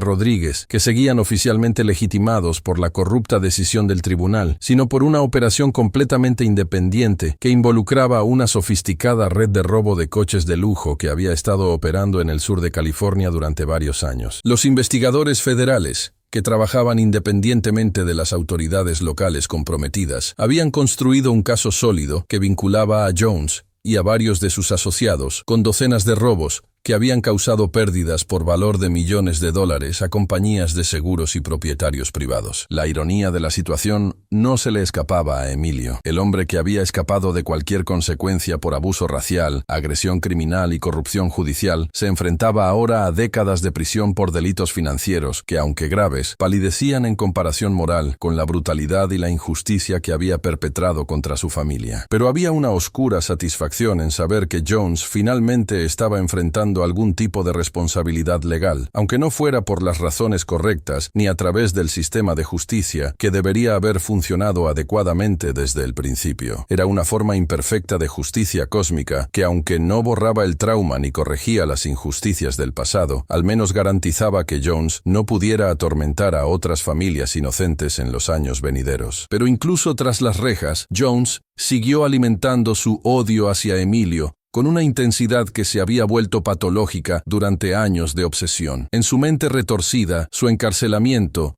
no era consecuencia de sus propias decisiones criminales, sino el resultado de una elaborada conspiración orquestada por Emilio, utilizando sus conexiones militares para destruir a un policía honesto que simplemente había intentado mantener el orden público frente a elementos problemáticos de la sociedad. Era una narrativa delirante que le permitía a Jones eludir cualquier responsabilidad personal por su situación, mientras alimentaba una sed de venganza que se hacía más intensa con cada día de encarcelamiento que se veía obligado a soportar. Durante ese periodo de relativa tranquilidad ocurrió algo extraordinario que transformaría para siempre la composición de la familia Rodríguez de una manera que ninguno de ellos podría haber anticipado. La madre de Fernanda, una mujer llamada María Santos que había luchado durante años para criar a su hija como madre soltera, mientras Jones estaba frecuentemente ausente debido a sus compromisos profesionales y actividades criminales secretas, fue diagnosticada con un tipo agresivo de cáncer que progresó rápidamente a pesar de los intensos tratamientos médicos. Al enfrentarse a su propia mortalidad y preocupada por el futuro de su hija, María tomó la difícil decisión de buscar a Emilio y Cristina, tras haber averiguado a través de conocidos comunes su carácter y las injusticias que habían sufrido a manos de Jones. El encuentro inicial entre María y la familia Rodríguez estuvo cargado de emociones complejas y aparentemente contradictorias. María sentía una profunda culpa por los crímenes que Jones había cometido, aunque ella misma era completamente inocente y en muchos aspectos había sido tan víctima de su violencia e inestabilidad como la familia Rodríguez. Había visto señales preocupantes del temperamento de Jones durante su relación, pero, como muchas mujeres en situaciones de abuso doméstico, había racionalizado su comportamiento y esperado que cambiara, especialmente después de que Fernanda naciera y él prometiera ser mejor padre de lo que había sido como pareja. Cuando María Santos falleció 6 meses después, dejando a Fernanda huérfana a los 10 años, Emilio y Cristina tomaron una decisión que les sorprendió incluso a ellos mismos por su generosidad moral y su capacidad de trascender el odio personal en favor de la compasión humana básica. Ofrecieron formalmente adoptar a Fernanda, proporcionándole un entorno familiar estable y amoroso donde pudiera crecer a salvo de los traumas que habían marcado sus primeros años de vida. Fue una decisión que inicialmente conmocionó a Sofía, quien luchó por comprender cómo sus padres podían acoger a la hija del hombre que había causado tanto sufrimiento a su familia, pero que poco a poco reconoció como un acto de redención que transformaría en algo bello y positivo la fealdad y la injusticia que habían experimentado en San Diego. La adopción de Fernanda marcó el comienzo de un periodo genuinamente pacífico y sanador para toda la familia ampliada. Pasaron 5 años en una sucesión de hitos normales y celebraciones relaciones familiares que poco a poco restauraron su fe en la posibilidad de la felicidad y la estabilidad. Sofía se graduó en el instituto con honores y fue aceptada en la Universidad Northwestern, donde planeaba estudiar periodismo de investigación, motivada por una ardiente pasión por sacar a la luz la corrupción y la injusticia que había nacido directamente de sus experiencias en San Diego. Fernanda, ahora de 15 años, había florecido en un entorno de amor incondicional y apoyo educativo, desarrollando sueños de convertirse en médica para ayudar a otras personas que sufrían, una noble ambición que llenaba de orgullo a sus padres adoptivos, que reconocían en ella un espíritu resiliente capaz de transformar el trauma en un propósito positivo. La Penitenciaría Federal de Lompoc, en California, era conocida por su reputación como una de las instituciones correccionales más seguras de la costa oeste, un enorme complejo de hormigón y acero, diseñado con precisión militar para garantizar que los hombres peligrosos permanecieran separados de la sociedad a la que habían perjudicado con sus decisiones criminales. Durante los 5 años que Jones había permanecido en sus celdas de máxima seguridad, la rutina diaria de la prisión funcionaba como un reloj suizo, recuentos precisos de los presos cada 2 horas, meticulosos controles de seguridad en todos los pasillos, y un elaborado sistema de cerraduras electrónicas y sensores que hacían teóricamente imposible cualquier intento de fuga. Los guardias veteranos solían presumir ante los nuevos empleados de que ningún preso había escapado de Lompoc en más de 2 décadas, un récord de seguridad que se había convertido en motivo de orgullo institucional y que, trágicamente, llevó a un exceso de confianza que resultaría fatalmente peligroso. Durante sus años de encarcelamiento, Jones se había convertido en una versión aún más peligrosa y calculadora de sí mismo, utilizando el tiempo de aislamiento forzoso para refinar su odio hacia Emilio, hasta convertirlo en una obsesión que se había convertido en el centro absoluto de su existencia. Cada día que pasaba tras las rejas era otro ladrillo añadido a la construcción mental de su venganza. Cada noche de insomnio la pasaba planeando meticulosamente los detalles de una represalia que había decidido que sería tan brutal y exhaustiva que destruiría no solo a Emilio, sino todo y todos los que amaba. Había desarrollado relaciones estratégicas con otros presos, en particular con aquellos que tenían conexiones con redes criminales organizadas que operaban tanto dentro como fuera del sistema penitenciario, construyendo gradualmente una red de aliados que compartían su disposición a la violencia extrema y su total desprecio por la ley y el orden civilizado. La falla de seguridad que finalmente permitió su fuga fue el resultado de una combinación devastadora de error humano, falla tecnológica y una sincronización perfectamente orquestada que Jones había estado preparando durante meses de cuidadosa observación de los patrones operativos de la prisión. Un nuevo guardia, que trabajaba solo en su primer turno de noche y nervioso por cometer cualquier error que pudiera perjudicar su recién iniciada carrera, dejó inadvertidamente una puerta de seguridad abierta durante una revisión rutinaria de las celdas de aislamiento. Al mismo tiempo, una fuerte tormenta eléctrica que azotó la región provocó fluctuaciones en el suministro eléctrico que desactivaron temporalmente varios sistemas de alarma y cámaras de vigilancia, creando una ventana de oportunidad de aproximadamente 15 minutos, durante la cual se podía producir un movimiento no autorizado, sin ser detectado inmediatamente. Jones había preparado este momento durante años, acumulando pequeños objetos improvisados que podían transformarse en herramientas de fuga, memorizando cada detalle de la distribución de la prisión y estableciendo un plan de contingencia que contemplaba múltiples escenarios posibles. Cuando finalmente llegó la oportunidad, se movió por los oscuros pasillos de la prisión con la silenciosa precisión de un depredador que había estudiado meticulosamente el territorio de su presa. Su fuga no fue descubierta hasta el siguiente recuento matutino, momento en el que ya había recorrido más de 100 kilómetros desde la institución, viajando a través de una red de edificios abandonados y caminos rurales que había mapeado mentalmente durante meses de cuidadosa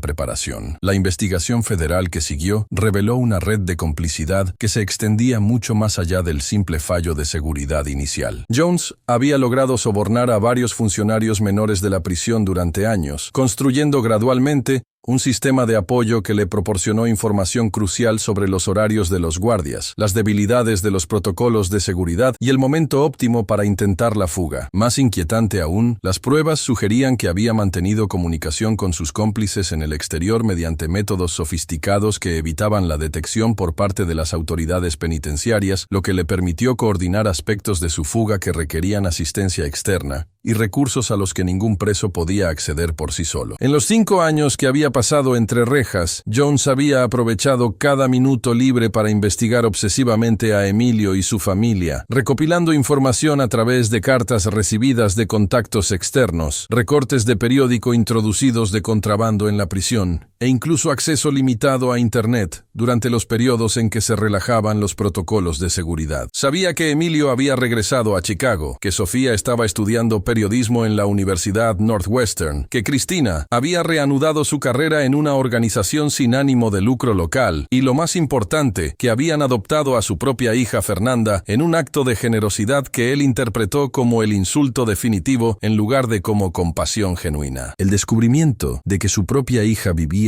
ahora feliz con la familia que él había jurado destruir fue una traición que Jones sintió más profundamente que cualquier castigo que el sistema legal le hubiera impuesto. En su mente distorsionada, Fernanda le había sido robada mediante la manipulación y el engaño, en lugar de ser rescatada de la orfandad y proporcionada con oportunidades para crecer y ser feliz que él nunca podría haberle ofrecido. Esta comprensión transformó su sed de venganza en una furia casi insana que trascendió cualquier consideración por las consecuencias o la moralidad, llevándolo a planear una represalia lo suficientemente completa como para recuperar a su hija y castigar a todos los que habían participado en lo que él consideraba una conspiración contra su legítima autoridad como padre. El plan que Jones había desarrollado durante su encarcelamiento era elaborado en su alcance y aterrador en su brutalidad intencionada. No quería simplemente hacer daño a Emilio, quería destruir todos los aspectos de su vida de forma sistemática, obligándole a experimentar una impotencia total mientras veía sufrir a todos sus seres queridos. A través de los contactos criminales que había cultivado en prisión, Jones había conseguido la ayuda de 6 mercenarios profesionales, hombres con experiencia militar que habían puesto su entrenamiento al servicio de fines ilegales y que estaban dispuestos a llevar a cabo cualquier misión, independientemente de sus implicaciones morales, siempre que la paga fuera adecuada y el riesgo manejable. En una fría madrugada de febrero, 5 años después de haber jurado venganza en aquel juzgado de San Diego, Jones regresó por fin para reclamar lo que creía que era suyo por derecho. La casa que Emilio había comprado en un tranquilo barrio residencial de Chicago representaba todo lo que Jones envidiaba y resentía: la estabilidad, la respetabilidad y la felicidad familiar que parecían burlarse de su propia vida de violencia y aislamiento. Al acercarse a la casa bajo el amparo de la oscuridad con su equipo de asesinos a sueldo, Jones sintió una sensación de anticipación triunfal que lo había sostenido durante años de encarcelamiento y planificación. Esa noche recuperaría a su hija y se vengaría de Emilio Rodríguez de una forma tan completa que éste lamentaría haber cruzado su camino en aquellas calles bañadas por el sol de San Diego años atrás. La casa de los Rodríguez en Chicago se había convertido en un santuario de paz familiar durante los 5 años desde que adoptaron a Fernanda, un hogar donde las risas resonaban por los pasillos durante las cenas familiares, donde Cristina finalmente había vuelto a encontrar la tranquilidad para cultivar su jardín de hierbas en el patio trasero, y donde Emilio podía sentarse en el porche en las tardes de verano, leyendo libros que no tenían nada que ver con la estrategia militar o las tácticas de combate. Era un refugio donde las cicatrices emocionales de San Diego habían comenzado a sanar gradualmente, donde Sofía estudiaba para sus exámenes finales en la universidad, mientras Fernanda practicaba piano en la sala, creando una banda sonora de normalidad doméstica que parecía haber exorcizado finalmente los fantasmas del pasado que habían acechado sus sueños durante tanto tiempo. En aquella madrugada concreta de febrero, cuando el termómetro marcaba 15 grados bajo cero y el viento cortante del lago Michigan hacía temblar las ventanas de la casa en sus marcos, la familia dormía con la seguridad inconsciente de quienes habían vuelto a aprender a confiar en la protección de su propio hogar. Emilio dormía profundamente, con el cuerpo relajado de una forma que le había llevado años recuperar tras las tensiones constantes que siguieron a los traumáticos acontecimientos de San Diego. Cristina dormía a su lado, sonriendo ocasionalmente durante sueños que ahora envolvían más a menudo recuerdos felices que pesadillas sobre policías violentos y sistemas sistemas judiciales corruptos. En la habitación contigua, Sofía se había quedado dormida sobre sus libros de estudio, mientras Fernanda, ahora una adolescente de 15 años radiante de salud y confianza, soñaba con su próxima presentación de piano en la escuela. El sonido que los despertó no fue la suave alarma que normalmente iniciaba sus mañanas, sino el estruendo violento de su puerta principal siendo arrancada de sus bisagras por hombres que se movían por su casa como una fuerza de invasión militar ejecutando una operación de combate urbano. Durante unos segundos cruciales, Emilio luchó por procesar lo que estaba sucediendo, con el cerebro aún confuso por el sueño, tratando de distinguir entre pesadilla y realidad, mientras las pesadas botas resonaban en los pasillos de madera que él mismo había pulido cuidadosamente el otoño anterior. Cuando finalmente comprendió que la invasión era real, sus instintos militares entraron en acción, pero ya era demasiado tarde. Hombres armados y enmascarados ya habían rodeado su cama, con sus armas apuntando directamente hacia él y Cristina, en una demostración de fuerza que hacía que cualquier resistencia fuera potencialmente mortal para toda su familia. «No se mueva, general», dijo una voz que reconoció al instante, incluso después de 5 años de separación forzosa. Jones emergió de las sombras de la habitación como una pesadilla materializada, con los ojos brillando con una satisfacción sádica que había estado fermentando durante años de planificación obsesiva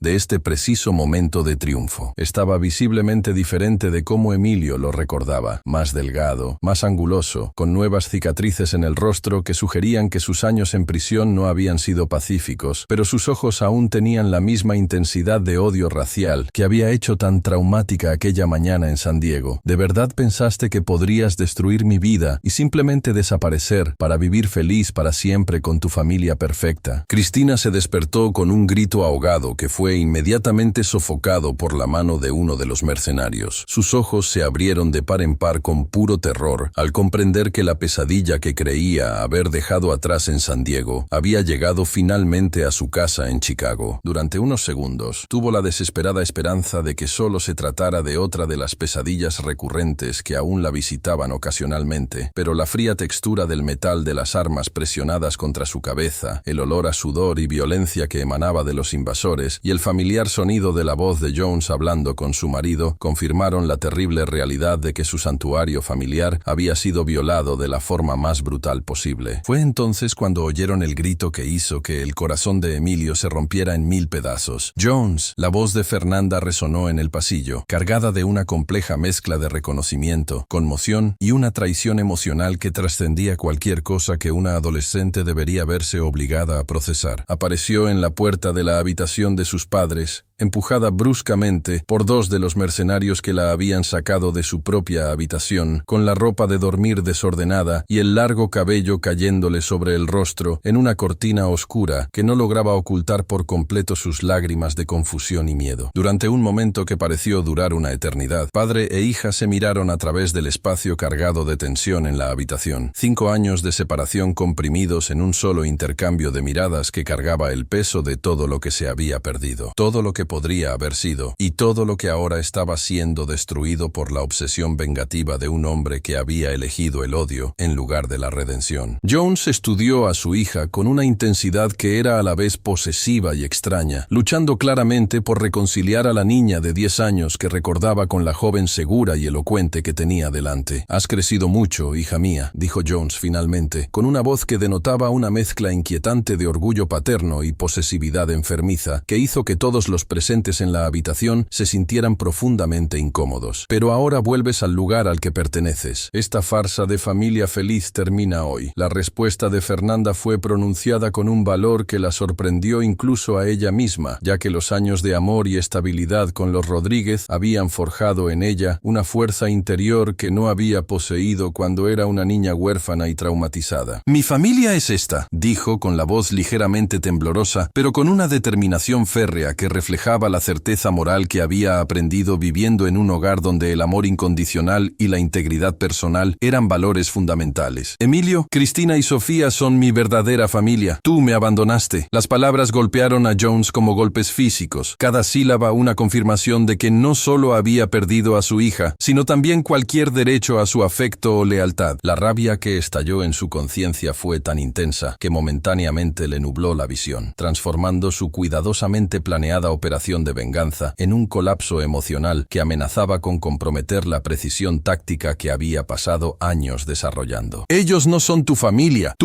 soy yo», gritó, con su voz resonando por toda la casa con una furia que hizo que todos los mercenarios se movieran incómodos, reconociendo que su jefe estaba operando en un nivel de inestabilidad emocional que podía hacer que su misión fuera mucho más peligrosa e impredecible. El plan que Jones había concebido durante sus años en prisión estaba diseñado para ser la máxima expresión de su deseo de venganza total contra Emilio Rodríguez. En lugar de simplemente dañar al general directamente, destruiría su vida sistemáticamente, atacando todo lo que le daba sentido y propósito. La familia sería trasladada a una prisión que él había establecido a través de sus contactos criminales en Ecuador, en un lugar lo suficientemente remoto como para que el rescate fuera prácticamente imposible y donde podría mantenerlos indefinidamente como instrumentos de tortura psicológica unos contra otros. Emilio se vería obligado a ver cómo su esposa y su hija adoptiva sufrían en cautiverio, sabiendo que su dolor era el resultado directo de su decisión años atrás de resistirse a la autoridad de Jones en San Diego. El viaje a Ecuador estaba previsto para comenzar de inmediato. Con el transporte ya organizado a través de una red de socios criminales, especializados en tráfico de personas y con acceso a barcos que podían navegar por las rutas costeras, evitando a las autoridades de inmigración. Jones había invertido considerables recursos en establecer esta ruta de escape, consciente de que su propia libertad tras la fuga sería temporal a menos que pudiera llegar a una jurisdicción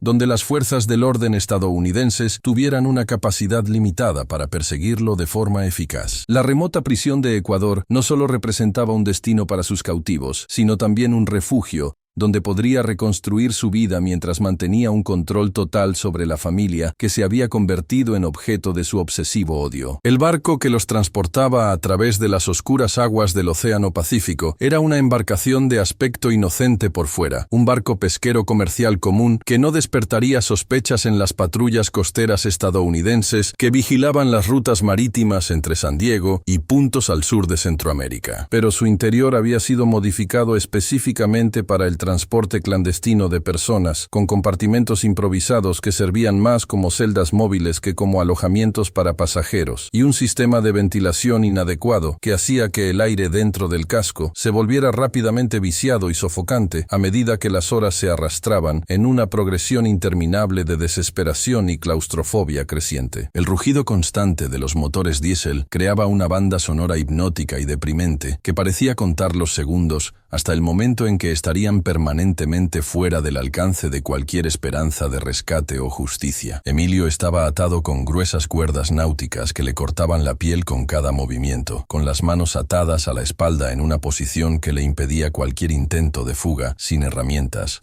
o ayuda externa. Pero incluso mientras fingía estar completamente incapacitado, su mente militar seguía funcionando con la fría precisión de un ordenador táctico, catalogando cada detalle del entorno que lo rodeaba, trazando un mapa de las posiciones de los 5 mercenarios que Jones había dejado para completar el transporte y calculando las probabilidades de éxito de varios escenarios de escape que comenzaban a formarse en su conciencia estratégica. Los años de entrenamiento en situaciones de supervivencia y escape del cautiverio no se habían olvidado durante los años pacíficos en Chicago, simplemente estaban latentes, esperando circunstancias extremas como esta para reactivarse con toda su intensidad mortal. Cristina se encontraba en un estado de trauma silencioso que preocupaba a Emilio casi tanto como su propia situación física. No había dicho una sola palabra desde que los obligaron a subir al barco, con la mirada fija en un punto lejano a través de una pequeña escotilla, como si intentara disociarse mentalmente de la terrible realidad de su situación. Sus manos temblaban constantemente, un temblor fino pero persistente que sugería que su mente estaba procesando niveles de estrés que superaban su capacidad de afrontamiento emocional. Emilio sabía que su esposa estaba reviviendo no solo el trauma actual, sino también todos los recuerdos reprimidos de San Diego, que habían trabajado tan duro para superar durante los años de terapia y reconstrucción familiar que siguieron a aquellos devastadores acontecimientos. Sofía había sido colocada al otro lado del compartimento, con sus propias ataduras impidiendo cualquier comunicación física con sus padres, pero sus ojos permanecían alertas y concentrados de una manera que le daba a Emilio Emilio, la esperanza de que su hija no hubiera sucumbido a la desesperación que amenazaba con consumir a toda la familia. A sus 20 años, había desarrollado una fuerza interior forjada tanto por sus traumáticas experiencias como por el amor familiar que la había sostenido durante los años de recuperación, y Emilio podía ver en su expresión facial una determinación que se hacía eco de su propia negativa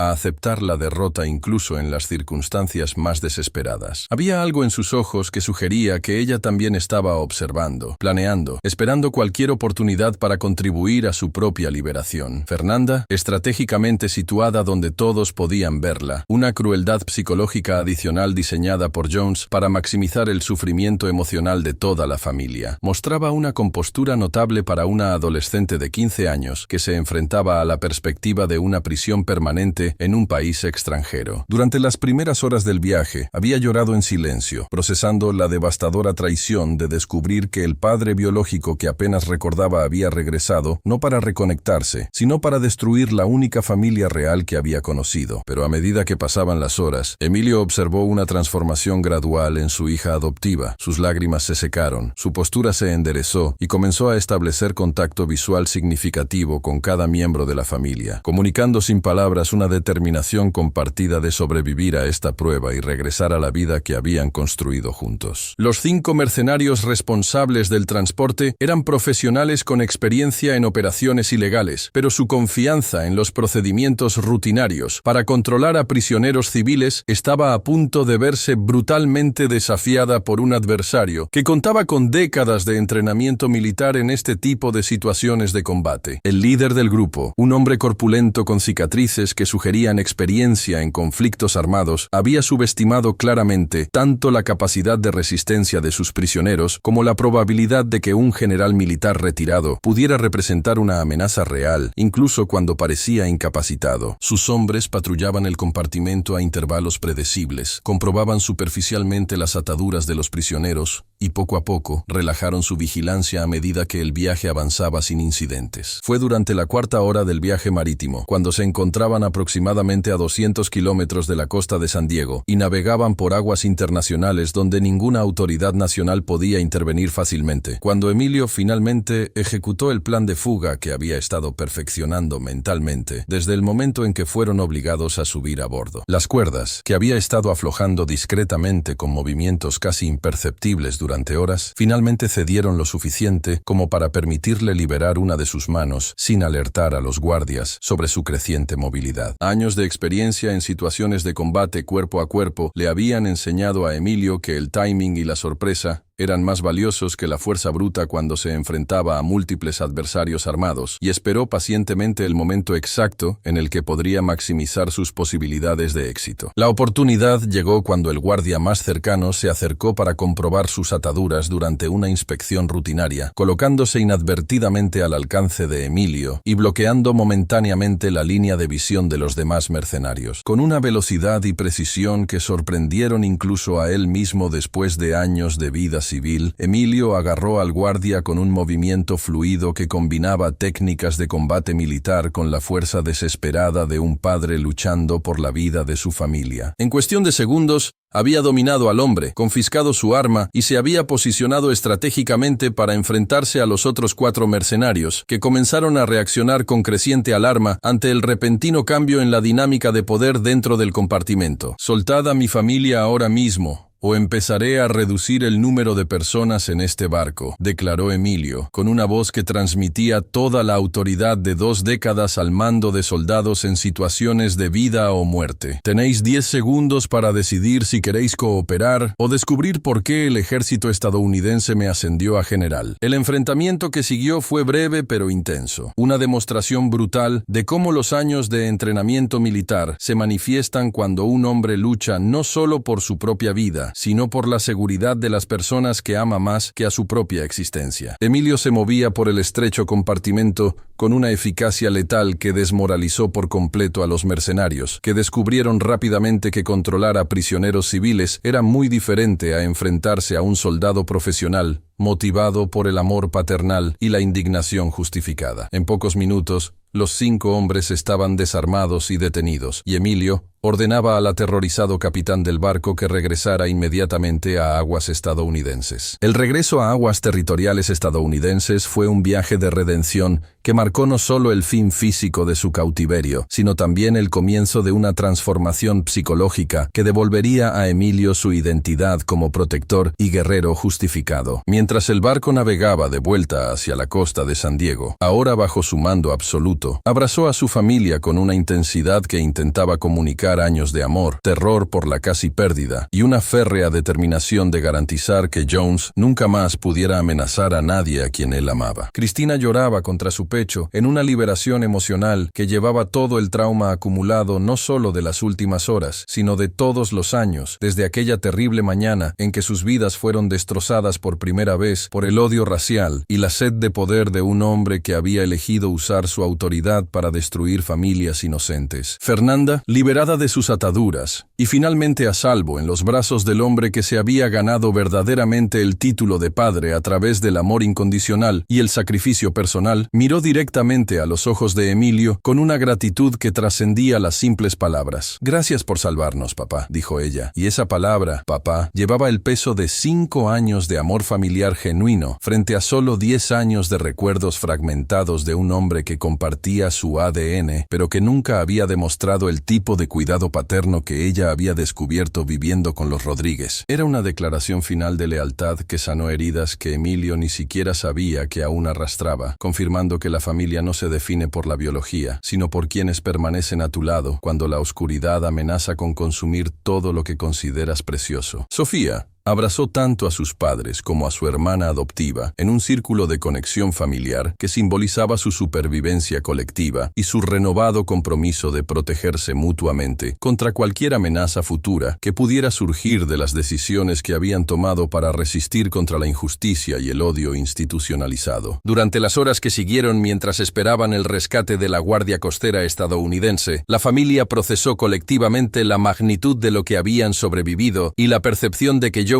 aún representaba una amenaza activa que debía ser neutralizada de forma permanente antes de que pudiera lanzar otro intento de destruir sus vidas o dañar a otras familias inocentes. La primera prioridad de Emilio tras llegar a suelo estadounidense fue garantizar que su familia estuviera realmente a salvo de cualquier represalia futura mientras planeaba una respuesta que resolviera de forma permanente la amenaza que representaba Jones. La instalación militar a la que llevó a Cristina, Sofía y Fernanda era una fortaleza moderna diseñada para proteger a personas de alto valor, precisamente del tipo de peligros a los que ahora se enfrentaban, con personal de seguridad entrenado en contraterrorismo e instalaciones que podían proporcionar apoyo psicológico para procesar el trauma que habían experimentado durante su odisea en el mar. Era un entorno en el que podrían empezar a curarse, mientras él se centraba por completo en garantizar que Jones nunca más tuviera la oportunidad de aterrorizar a personas inocentes con su odio obsesivo y su disposición a la violencia extrema. La convocatoria de 10 de sus soldados más fiables fue una decisión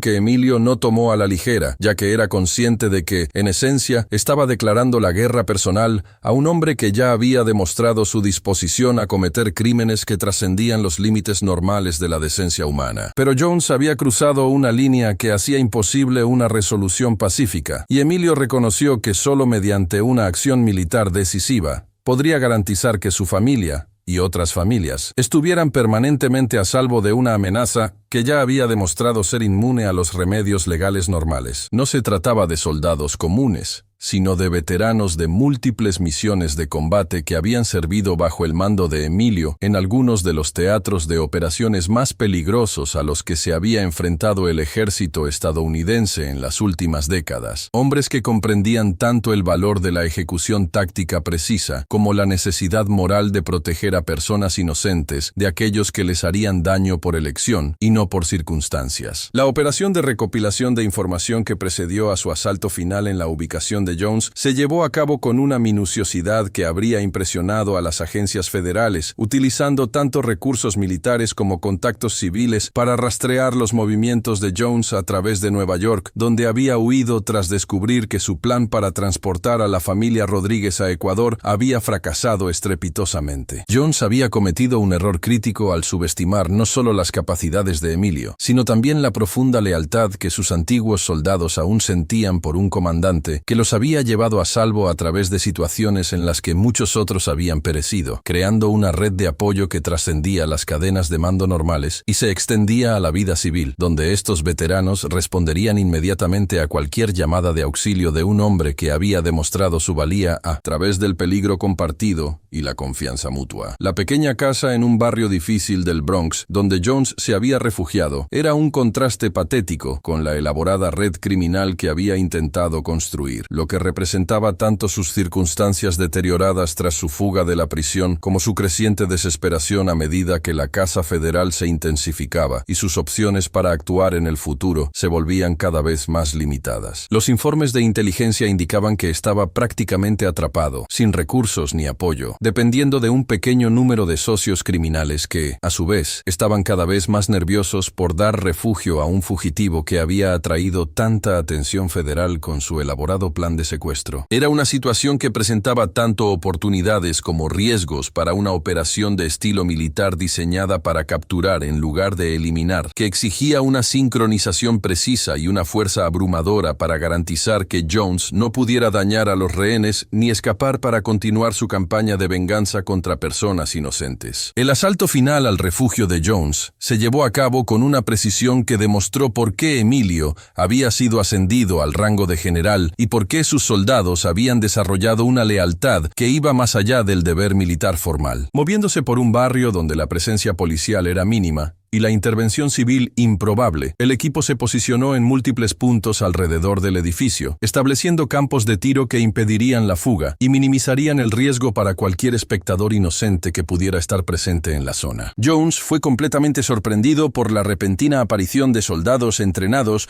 que operaban con un nivel de sofisticación táctica que no había previsto, y sus propios socios criminales huyeron inmediatamente al enfrentarse a una oposición que estaba claramente muy por encima de su capacidad de resistencia o negociación. «Se acabó, Jones», dijo Emilio, de pie sobre un hombre que había aterrorizado a su familia durante años y cuyo odio obsesivo finalmente lo había llevado a un momento de derrota total. «Has perdido».